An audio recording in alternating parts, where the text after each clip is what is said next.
BTC হাউলিত সায়েন্সৰ দুটা বা চাৰিটা ভেকেন্সি মান থাকিব পাৰে বা আৰ্টছ এণ্ড আদাৰ্ছৰ ক্ষেত্ৰত চাৰিটা বা পাঁচটা মান ভেকেন্সি থাকিব। নমস্কাৰ, আপুনি চাই আছে সুনীল তৰণ আইটিজেড ইউটিউব চেনেল। আপোনালোকে সকলোৱে জানে যে SCRT এডমিশ্যন শেডিউলৰ মতে যে যোৱা 9 আগষ্ট তাৰিখে SCRTয়ে ফাৰ্ষ্ট ৰাউণ্ড এডমিশ্যনৰ পাছত ভেকেন্সি লিষ্ট পাব্লিছ কৰাৰ কথা আছিল, কিন্তু যোৱাকালি দুৰ্ভাগ্যবশতভাৱে SCRTয়ে কোনো ধৰণৰ ভেকেন্সি লিষ্ট পাব্লিছ কৰা নাই আৰু আজি যেহেতুকে দেওবাৰ আজিও পাব্লিছ নকৰে, তো তেওঁলোকে কেতিয়া ভেকেন্সি লিষ্ট পাব্লিছ কৰিব আৰু লগতে ভেকেন্সি লিষ্ট পাব্লিছ কৰাৰ যেহেতুকে লেট হৈছে, সেকেন্ড ৰাউণ্ড এলটমেন্ট 11 তাৰিখ অৰ্থাৎ অহাকালিলৈ হ'বনে নাই সম্পূৰ্ণ কথা মই আপোনালোকক জনাম। তাৰ উপৰিও মই আপোনালোকক জনাব বিচাৰিম যে ফাৰ্ষ্ট ৰাউণ্ড এডমিশ্যনৰ পাছত কোনটো ইনষ্টিটিউচনত কিমানটা ইনটেক কেপাচিটি থাকিব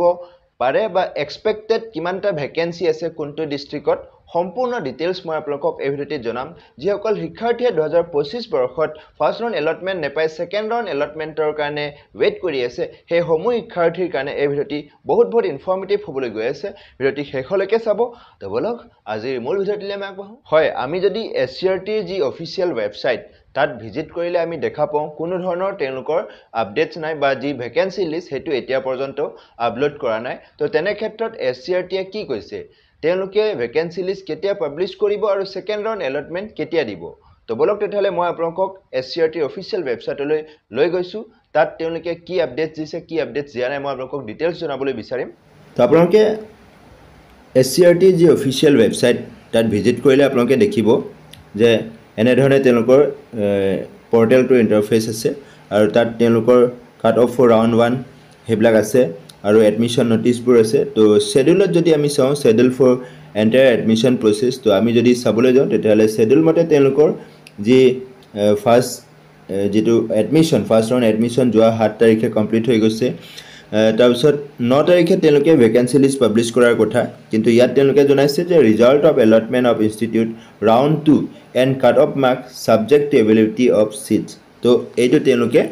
কাট অফ মাৰ্কছ কিমান যাব পাৰে বা আপোনালোকৰ যি এলটমেণ্ট ৰিজাল্ট সেইটো 11 তাৰিখে পাব্লিছ কৰাৰ কথা কৈছে। তো তেনে ক্ষেত্ৰত যোৱাকালি 9 আগষ্ট যিহেতুকে পাৰ হৈ গৈছে, 9 আগষ্ট তাৰিখ বা আজি 10 হ'ল, আজি পৰ্যন্ত তেওঁলোকৰ ভেকেন্সি লিষ্ট পাব্লিছ কৰা নাই। তো তেনে ক্ষেত্ৰত SCRTয়ে একো নটিফিকেশ্যন দিয়া নাই যদিও তেওঁলোকে ইয়াত আপোনালোকে দেখিব এটা কথা মেনশ্যন কৰিছে, তলত আপোনালোকে দেখিলে চাব যে তলত তেওঁলোকে লিখিছে যে vacancy list after admission process of round 1 and result of allotment of institute round 2 will be declared on 11 August 2025। তো হয়, আপোনালোকৰ ভেকেন্সি লিষ্ট যোৱা 9 তাৰিখে পাব্লিছ কৰাৰ কথা আছিলে, কিন্তু তেওঁলোকে পাব্লিছ কৰা নাই। সেইটো কাৰণে তেওঁলোকে কৈছে যে ভেকেন্সি লিষ্ট আৰু আপোনালোকৰ যি ৰিজাল্ট একেলগতে অহাকালিয়ে তেওঁলোকে পাব্লিছ কৰিব। যেহেতুকে যোৱাকালি সেকেন্ড ছেটাৰডে হৈ গ'ল, আজি ছানডে হৈ গ'ল, তো তেওঁলোকৰ অফিচটো বন্ধ থাকিব। তো তাত তেনেকুৱা ধৰণৰ আপোনালোকৰ ভেকেন্সি লিষ্ট আজি পাব্লিছ নকৰে আৰু তেওঁলোকে ইয়াত কৈছে যে অহাকালিলৈ তেওঁলোকে পাব্লিছ কৰিব। লগে লগে তেওঁলোকে ৰিজাল্টখিনিও তেওঁলোকে এলটমেণ্ট যি ৰিজাল্ট আপোনালোকে অহাকালি সেকেন্ড ৰাউণ্ডৰ যি এলটমেণ্ট ৰিজাল্ট অহাকালিলৈ আপোনালোকে পাই যাব। কাৰণ ইয়াত তেওঁলোকে স্পষ্টভাৱে মেনশ্যন কৰি দিছে যে vacancy list after admission process, অৰ্থাৎ কোনটো ভেকেন্সি ক'ত কিমান আছে সেইটো আপোনালোকৰ ৰাউণ্ড 1ৰ পাছত যি ভেকেন্সি সেইটো তেওঁলোকে জনাব আৰু result of allotment of institute round 2 will be declared on 11 August 2025। তো অহাকালিলৈ তেওঁলোকে ৰিজাল্টটো পাব্লিছ কৰিব। সো এইটো আছিল আপোনালোকৰ ভেকেন্সি লিষ্ট কেতিয়া পাব্লিছ কৰিব আৰু second round allotment result postpone হ'ব নালাগে, পষ্টপন নহয়। আপোনালোকে অহাকালিয়ে আপোনালোকে সেকেন্ড ৰাউণ্ড এলটমেণ্ট ৰিজাল্টটো পাই যাব। অহাকালি মানে আপোনালোকৰ 11 আগষ্ট তাৰিখে পাই যাব। হয়, ইতিমধ্যে আপোনালোকে দেখিলে যে SCRT ৱেবছাইটত তেওঁলোকে লিখিছে যে সেকেন্ড ৰাউণ্ড এলটমেণ্টৰ যি ৰিজাল্ট তেওঁলোকে 11 তাৰিখে পাব্লিছ কৰিব, তেওঁলোকে তাত লিখি দিছে। আৰু লগতে তেওঁলোকে কৈছে যে যি ফাৰ্ষ্ট ৰাউণ্ড এডমিশ্যনৰ পাছত যি ইনষ্টিটিউশ্যনবিলাকৰ যি ভেকেন্সি থাকি গৈছে সেই ভেকেন্সিটো তেওঁলোকে 11 তাৰিখৰ দিনাখনেই তেওঁলোকে পাব্লিছ কৰিব। হয়, এতিয়া আমি আহোঁ আপোনালোকৰ কোনটো ডিষ্ট্ৰিক্টত বা কোনটো ইনষ্টিটিউশ্যনত কিমানটা ইনটেক থাকিব পাৰে ফাৰ্ষ্ট ৰাউণ্ড এডমিশ্যনৰ পাছত। তো বলক তেতিয়াহ'লে আমি স্ক্ৰীণত ভালদৰে জানি লওঁ যে আপোনালোকৰ ডিষ্ট্ৰিক্টত বা আপোনালোকৰ ডিষ্ট্ৰিক্টত থকা ইনষ্টিটিউশ্যনখনত কিমানটা ইনটেক আছে। তো এইটো মই আপোনালোকক এক্সপেক্টেড ভেকেঞ্চিটো জনাই আছোঁ যে আপোনালোকৰ ডিষ্ট্ৰিক্টত থকা ইনষ্টিটিউশ্যনবিলাকত কিমান ভেকেঞ্চি আছে তো আমি যদি চাবলৈ যাওঁ তেতিয়াহ'লে ডাইট বৰপেটা হাউলিত আপোনালোকৰ ছায়েন্স কেটেগৰীত আনৰিজাৰ্ভৰ দুটা থাকিব পাৰে OBC MOBC দুটা STHৰ এটা বা STPৰ এটা তেনেকুৱা ধৰণে এটা দুটা তেনেকুৱা থাকিব পাৰে আৰু ইফালে আমি আকৌ যদি আৰ্টছ কেটেগৰীৰ চাওঁ তেতিয়াহ'লে দুটা আনৰিজাৰ্ভৰ কাৰণে থাকিব পাৰে এটা OBC MOBC বা দুটা STH তো এই ডিষ্ট্ৰিক্টবিলাকত চাব আপোনালোকে STH যি সিট আছে ইনটেক কেপাচিটি হেতু ভেকেন্ট আছে তো STHৰ যি সিট হেবোৰ জেনাৰেল ক্যান্ডিডেট সকলে তেওঁলোকে লাভ কৰিব যেতুকে STH ক্যান্ডিডেট তাত নাই আৰু বাকি আপোনালোকে দেখিছে যে কোনটো ডিষ্ট্ৰিক্টৰ ইনষ্টিটিউট বিলাকত কিমান আছে তো নৰ্মেল স্কুল হাউলিৰ ক্ষেত্ৰত আমি যদি চাওঁ তেতিয়াহ'লে তাত তেনেকুৱা ধৰণৰ ভেকেন্সি থকাৰ সম্ভাৱনাটো কম বা BTC চেঙাত এটাকৈ ভেকেন্সি আছে থাকিব পাৰে আৰু এক্সপেক্টেড হয়তো থাকিব পাৰে BTC হাউলিত সায়েন্সৰ দুটা বা চাৰিটা ভেকেন্সি মান থাকিব পাৰে বা আৰ্টছ এণ্ড আদাৰ্ছৰ ক্ষেত্ৰত চাৰিটা বা পাঁচটা মান ভেকেন্সি থাকিব পাৰে তেনেধৰণে প্ৰাইভেট বিলাকৰ ভেকেন্সি এতিয়াও আছে যিমানবোৰ প্ৰাইভেট ইনষ্টিটিউশ্যন আছে সকলোতে যেটো ভেকেন্সি এটো ভেকেন্সি আছে 20টা 30টা পৰ্যন্ত ভেকেন্সি আছে প্ৰাইভেট কলেজ বিলাকতো ডাইট বঙাইগাঁৱৰ ক্ষেত্ৰত যদি চাওঁ তেতিয়াহ'লে আমি আৰ্টছ কেটেগৰীৰ প্ৰায় 7-8টা মান সিট ভেকেন্সি আছে আৰু ডাইট বঙাইগাঁও সায়েন্স কেটেগৰীত আকৌ তেনেকুৱা ধৰণে 4টা মান ভেকেন্সি আছে নৰ্মেল স্কুল বঙাইগাঁৱৰ ক্ষেত্ৰতো তেনেকুৱা ধৰণে দুটা বা 3টা ভেকেন্সি থাকিব পাৰে আৰ্টছ কেটেগৰীত আকৌ 5-6টা মান ভেকেন্সি থাকিব পাৰে ডাইট শিলচৰৰ ক্ষেত্ৰতো তেনেকুৱা ধৰণে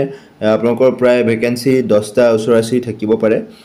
তেনেকুৱা ধৰণে আৰ্টছ কেটেগৰীটো তাত প্ৰায় 8-10টা সিট আছে নৰ্মেল স্কুল ডাইট দৰঙৰ ক্ষেত্ৰতো তেনেকুৱা ধৰণে ভেকেন্সি আছে আমি যদি চাবলৈ যাওঁ তেতিয়াহ'লে ডাইট যেটো দৰং তাতো আপোনালোকৰ প্ৰায় 11-12টা মান সিট ভেকেন্সি থাকিব লাগে আৰু যেটো আৰ্টছ কেটেগৰী তাত প্ৰায় 15টা মান ইনটেক ভেকেন্সি থাকিব লাগে ডাইট ধুবুৰীৰ ক্ষেত্ৰতো তেনেকুৱা ধৰণে প্ৰায় 5-6টা মান সিট ভেকেন্সি থাকিব পাৰে সায়েন্স কেটেগৰীত আৰু আৰ্টছ কেটেগৰীত তেনেকুৱা ধৰণে প্ৰায় 7-8টা মান ভেকেন্সি থাকিব লাগে তো আপোনালোকে আইডিয়া কৰক যে এটো মই যেহেতুকে আপোনালোকক এক্সপেক্টেড কাট অফ বা এক্সপেক্টেড ভেকেন্সিটো জনাইছো যে কিমান থাকিব পাৰে তো আপোনালোকে গভৰ্ণমেণ্টত যিমানবোৰ আমি যদি এভাৰেজ চাবলৈ যাওঁ গভৰ্ণমেণ্ট যিবোৰ ইনষ্টিটিউট আছে তো ডাইট হওক বা নৰ্মেল স্কুল হওক বা BTC হওক সেই ইনষ্টিটিউশ্যন বিলাকত কিন্তু ভেকেন্সি যদি আমি চাবলৈ যাওঁ তেতিয়াহ'লে 10টা বা 12টাৰ ভিতৰত আছে 10-12টাৰ ভিতৰত ইনটেক কেপাচিটি এতিয়াও ভেকেন্সি আছে আৰু কিছুমান ক্ষেত্ৰত কম হ'ব পাৰে কৰবাত 4টা বা 5টা ভেকেন্সি থাকিব পাৰে কিন্তু প্ৰাইভেট ইনষ্টিটিউশ্যন বিলাকত এভাৰেজ যদি আমি চাবলৈ যাওঁ তেতিয়াহ'লে প্ৰাইভেট ইনষ্টিটিউশ্যন বিলাকত সায়েন্স কেটেগৰীটো প্ৰায় 15টা মান ভেকেন্সি থাকিব লাগে বা যেটো আৰ্টছ কেটেগৰীত প্ৰায় 25টা 30টা ভেকেন্সি এতিয়াও আছে সায়েন্স প্ৰাইভেট ইনষ্টিটিউট বিলাকত আমি সিম্পল মই এটা এক্সাম্পল দিছো কলেজ অফ এডুকেশ্যন মৰিগাঁও তাতো প্ৰায় সায়েন্স কেটেগৰীত প্ৰায় আপোনালোকৰ 17টা মান সিট ভেকেন্সি থাকিব লাগে আৰু ইফালে আপোনালোকৰ যি আৰ্টছ কেটেগৰীত তাত প্ৰায় 30টা মান ভেকেন্সি এতিয়াও আছে 30-35টা ভেকেন্সি এতিয়াও আছে তেনেকুৱা ধৰণে ডাইট নগাঁও সামগ্ৰীৰ ক্ষেত্ৰত যদি আমি চাবলৈ যাওঁ তেতিয়াহ'লে যি আমাৰ গভৰ্ণমেণ্ট ইনষ্টিটিউশ্যন হয় কাৰণে তাত ভেকেন্সি সায়েন্স কেটেগৰীত প্ৰায় 5-6টা মান ভেকেন্সি থাকিব লাগে আৰ্টছ কেটেগৰীত আকৌ তেনেকুৱা ধৰণে প্ৰায় 10টা বা 12টা ভেকেন্সি থাকিব লাগে 10-12টা ভেকেন্সি থাকিব লাগে নৰ্মেল স্কুল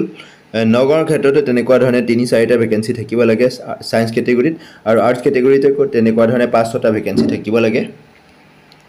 তো এনে ধৰণে আপোনালোকে চাব প্ৰাইভেট যিমানবোৰ ইনষ্টিটিউশ্যন আছে প্ৰাইভেট ইনষ্টিটিউশ্যন বিলাকত এতিয়াও ভেকেন্সি বহুত আছে কিন্তু গভৰ্ণমেণ্ট ইনষ্টিটিউশ্যন বিলাকত আপোনালোকে দেখিব 10ৰ পৰা 15 বা হাইয়েষ্ট আপোনালোকৰ 15ৰ পৰা 20ৰ ভিতৰত থাকিব পাৰে তো হেতু মই আপোনালোকক এক্সপেক্টেড জনাইছো তো এটো ধৰণে আপোনালোকৰ ভেকেন্সি থাকিব লাগে তো এটো আছিল আপোনালোকক জনাবলগীয়া কথা ভিডিওটি কেনে লাগিছে কমেন্ট সেকশনত জনাবলৈ নাপাহৰিব আৰু এই ভিডিওটি আপোনাক যদি কিঞ্চিত হলে উপকৃত হোৱা যেন অনুভৱ হৈছে তেতিয়াহ'লে লাইক শেয়াৰ কমেন্ট কৰাৰ লগতে এনে ধৰণৰ ইনফৰ্মেটিভ ভিডিও পাই থাকিবলৈ মোৰ এই চেনেলটি এটা পৰ্যন্ত যদি সাবস্ক্ৰাইব কৰে সাবস্ক্ৰাইব কৰি মোক আগলৈ এনে ধৰণৰ নতুন নতুন ভিডিও বনোৱাত প্ৰেৰণা যোগাব বুলি মই আশা ৰাখিলো আৰু কিবা যদি মোৰ থাকি গৈছে বা কিবা যদি আপোনাৰ হদিবলগীয়া আছে তেতিয়াহ'লে কমেন্ট সেকশনৰ মোৰ ফেসবুক পেজ WhatsApp চেনেলৰ লিংক আৰু লগতে মোৰ পাৰ্সোনেল মেইল আইডি দিছো যত আপোনালোকে মোৰ হৈতে পাৰ্সোনেলি যোগাযোগ কৰিব পাৰিব তো ভিডিওটি শেষলৈকে চোৱাৰ বাবে আপোনাক অশেষ ধন্যবাদ জয় আহোম